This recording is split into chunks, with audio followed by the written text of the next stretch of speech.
John Travolta, Pulp Fiction, Quentin Tarantino. John Travolta only got paid $144,000 to make that movie. Do you want to learn why and what happened? Take a listen to this podcast. Hey everybody, John Millen with Benefit Hackers. I'm here in Vegas.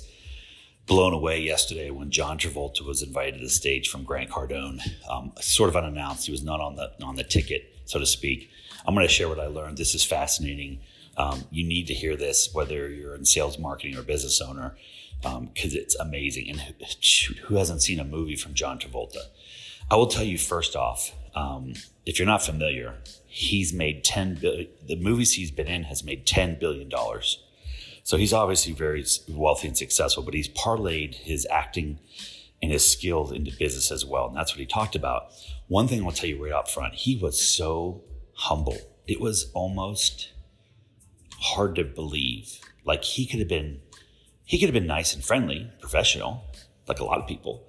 He could have been arrogant, but it was a deeper level of humility as he told stories and he helped people, and you saw the genuine smile on his face. There was one point when the whole 12,000 people were clapping for him. It's not just when he came on stage, but in the middle of something, and you could just see it on his face. He's like, that felt really good.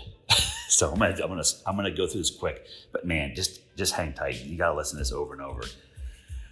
One of the things he said, he never did anything that he wasn't excited or interested in. He said his integrity was more important than just the next big thing.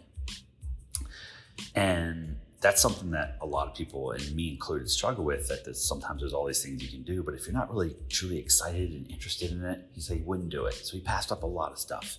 Imagine people coming to him for stuff. He passed up a lot.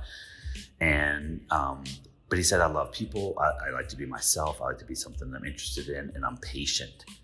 He kept using that word over and over. I'm patient. And I know it's easy to get impatient in today's world. So I'm gonna tell you the first story about Pulp Fiction. Actually, I'm gonna hold that story for the end so you listen, because it's amazing. Because I want to give you some other things that are equally important.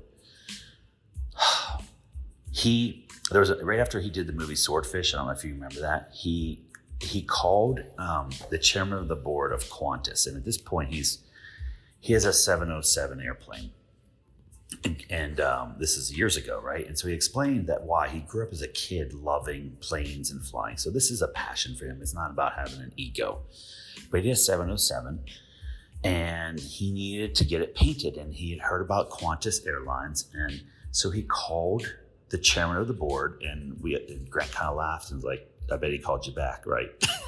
He laughed. Yeah, he called me back. He said, that's one good thing. When John Travolta calls, you probably will call him back. Here's what he did, though.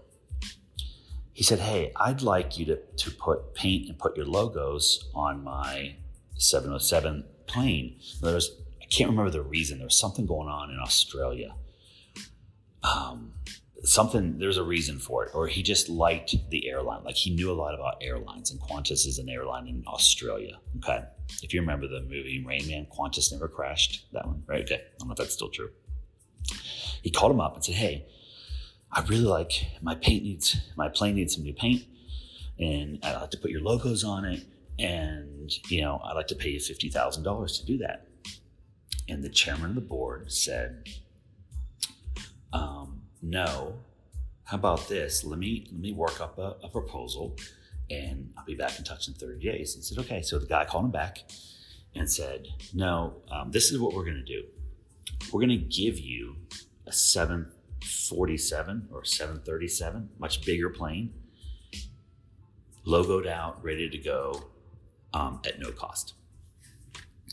And Travolta said, wow, that's amazing. What would you like me to do? Like, that's more, that's more than I'm asking for. I didn't ask for that, but what would you like me to do? And they said, at that time, it was around the time of 9/11, the airlines were struggling. And they said, we want you to go on a world tour with Qantas and show about the safety of flying. And so he's like, okay, yeah, that sounds good. So Travolta said, I'll tell you what, I like my 707. Why don't we do this? Why don't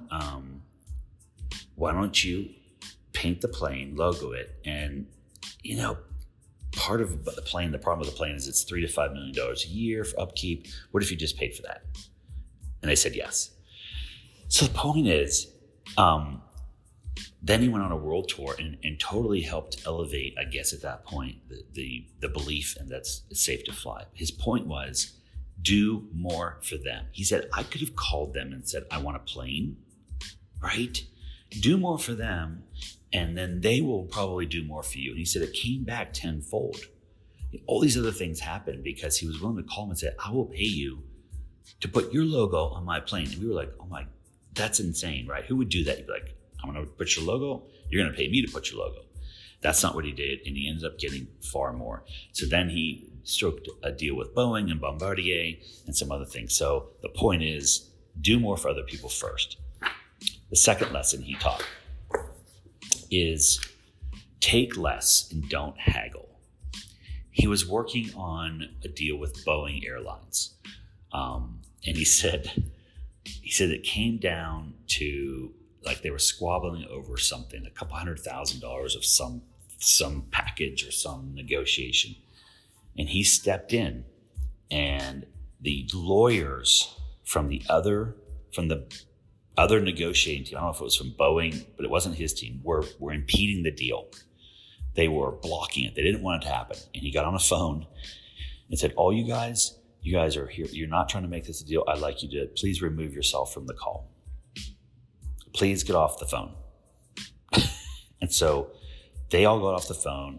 And he said, look, I want to make this deal happen. I don't want to haggle. What do we need to do? Let's just get it done. And he closed it. His point was, don't haggle about the small stuff, right? It was a big deal. So he made a little less money. He was okay with that because it's a bigger picture, because it's Boeing, right? He's like, I made less money, but I wasn't haggling over that. That was a huge point. Third, Grant has a plane. If you don't know, it's a Gulfstream 650, I think, 550. And he paid $50 million for it. And so Grant told the story. He said, I called John Travolta. I'd met him earlier. I called John Travolta and I flew to California to his house, and he wanted to ask him about planes because Travolta, remember, knows a lot about planes. So Grant flew out there, was in his living room. They talked about planes and technology and the cool equipment. You imagine you're buying a plane. Like, you want to know all the cool stuff. Like, what's the radar, the Wi-Fi? And John said, what about your pilot? Grant's like, I don't know, I'll just get a pilot. And Travolta said, the pilot is the most important part of the plane. The people are first, not the plane. Grant had been thinking about the plane, the technical, the features, how cool it was, the leather seats probably, I don't know. Travolta said, you need a good pilot first. That's the most, who cares about the plane if you have a shitty pilot and they don't do it and they crash the plane? So Grant took that advice. And so it came back in the interview. Grant said, John, I'm curious, why did you decide to come speak here? Because it was kind of unannounced. It wasn't planned. He said, why did you decide to come here? And he's paused. And he said, there's something you did that touched me. When you came to my house years ago and asked me my advice about planes and pilots, you listened to my advice and you took my advice. And that touched me. And if you've seen John Travolta talk recently, he's got a big beard, he's bald, but he says it in a very calm, kind way. He's like, you asked for my advice. I told you what I think you should focus on instead. And you did it. And that touched me. I was listening going, wait a minute, what's in that answer? Like, let's unpack that for a second. I don't know. Is it possible that that's a part of all of us? Like, he just said why he showed up. It wasn't for the money. I don't know if you paid him. It wasn't for the fame. He had to inconvenience himself to get there. Grant listened to John, took his advice and implemented it, and it touched him. That's what he said. Is it because a lot of people ask John Travolta for advice and they don't do it? And after a while, he's like, dude, why are you asking me? I'm not going to do it. Like, does that happen in real life? Does that happen to people that we talk to?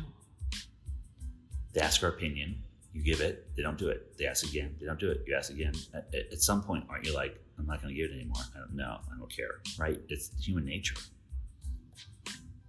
But when someone actually takes your advice, it touched him. That's the piece that I'm listening for amongst a lot of this stuff on all my notes. That was pretty cool. Okay, last story. Pulp Fiction. This one is pretty cool. You may know this. I mean, some of the stuff you can Google, but it's not the same. Googling a story and reading on Wikipedia is not the same as sitting in a room and listening to it being spoken to you. Or in this case, listen to me telling you the story to the best of my ability. So hang tight, because there's a good lesson here, I think, for everybody. So he said he got this call from this guy, Quentin, and he was being interviewed to be one of the roles on Pulp Fiction. I only saw Pulp Fiction once, so I can't tell you like the people and the characters. It was kind of an odd movie, so I wasn't gravitated towards it when I watched it. Maybe I was in my 20s, maybe. And so Travolta was one of the actors being interviewed. So he wasn't the actor that they were going to pick. And because John was talking to Quentin, John was asking him about his finances. And like, how's it going? I don't know how it came up, but he basically said he became his friend. He was just talking about like in this process about his finances, how you doing? He was trying to help him. He wasn't being nosy or trying to get anything from him. He was being his friend. And it turns out that was why Travolta, one of the reasons, not the only reason, but that was a big reason why Quentin selected him amongst others, is because he was interested in him. That's a big lesson. Okay, here's the thing. Pulp Fiction, what do you think Travolta got paid? Actually, I just put it out. He got paid $144,000. And I think he said all the actors, they all got that. So Samuel Jackson got it, and whoever else was in there, they each got $144,000. Boom, that's it, to make a movie. That's not a lot. And they were trying to get it pushed out. And the deal was they would get a percentage of the profits on the back end. I don't know if it was low budget. That's probably what it is. They couldn't afford it. Quentin Tarantino, that was maybe one of his earlier movies. And so didn't have a big budget. And he said he was patient. He waited for the dividend. Sometimes in life, you don't get the millions up front. And imagine he could have been like, man, I need 2 million signing bonus, and I need this and that and this and that. And then I'll take a percentage. But he said, no, I'll take 144,000 and let's see what happens. That is a huge lesson for a lot of people, especially for me, that sometimes we're not patient. We want things right away.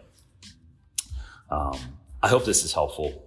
Let me know in the comments if you like it. Post something, share it. These videos I'm trying to convey, I know it's not the same. I'm not John Travolta, but I'm also doing this for me too, because I'm documenting what's going on in my head, because I know 60 days from now I'll forget it. So if you like it, comment, post it, share it, whatever. And hope this has been great. Have a great day.